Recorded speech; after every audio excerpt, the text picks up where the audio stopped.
Former President George W. Bush's press secretary Ari Fleischer called for conservative prosecutors to indict Bill and Hillary Clinton in response to Alvin Bragg charging former President Donald Trump.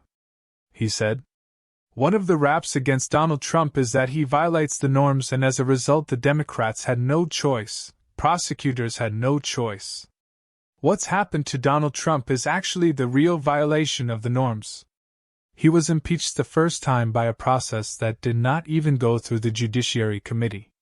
They've wrecked a bipartisan Intelligence Committee at the hands of Adam Schiff to get Donald Trump. The second time they tried to impeach him, knowing they would not succeed, they didn't even go through that process. They went right on the floor and shoved it down everybody's throats. And now you have a prosecutor in an overwhelmingly lopsidedly ideologically Democrat, 85-15 Democrat to Republican Manhattan going after Donald Trump. Here's what I hope happens. I earnestly hope that conservative prosecutors in rural areas of America indict Bill Clinton, indict Hillary Clinton, indict Hunter Biden. The only way to stop this and return to the norms is for one side to realize if they go too far, the other will match them. That's not the way we settle our disputes in America. They should be settled at the ballot box and not through the courts. But Republicans cannot unilaterally disarm. You can't let them try to interfere in the 2024 election by doing to Donald Trump what they're doing.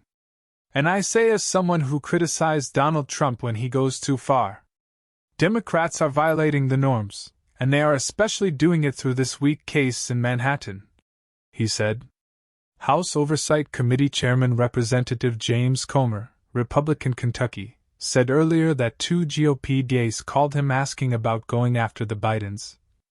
"We're going to be having a call with McCarthy later this week, Jim Jordan and myself. And we're going to try to figure out a path moving forward. This is very serious. Alvin Bragg doesn't even know where his funding comes from, but he gets federal funding, and that's where it falls into the jurisdiction of the House Oversight Committee. The weaponization of his office is how it falls into both the Judiciary Committee and the Select Committee on the Weaponization of the Department of Justice. So we're not going to stop on this. Nothing changed. We believe that he's overstepped. The fact that I'm sitting here watching what happened to Donald Trump yesterday, knowing what all the Bidens have been engaged in and the shenanigans and the bank violations that we're privy to right now at the Treasury Cabinet, where the banks pointed out all of the potential money laundering and the banks couldn't explain all the different transfers and all the different LLCs. It's just breathtaking. So I hope the media is serious about the evidence that we'll continue to be bringing forward about the Biden family, as they have been about this ridiculous political stunt that happened in New York yesterday with Donald Trump. And I'll tell you, one of the things that I don't think it's been picked up a lot that's going to be a problem. And I had 2 calls yesterday, one from a county attorney in Kentucky and one from a county attorney in Tennessee. They were Republican, obviously. Both states are heavily Republican.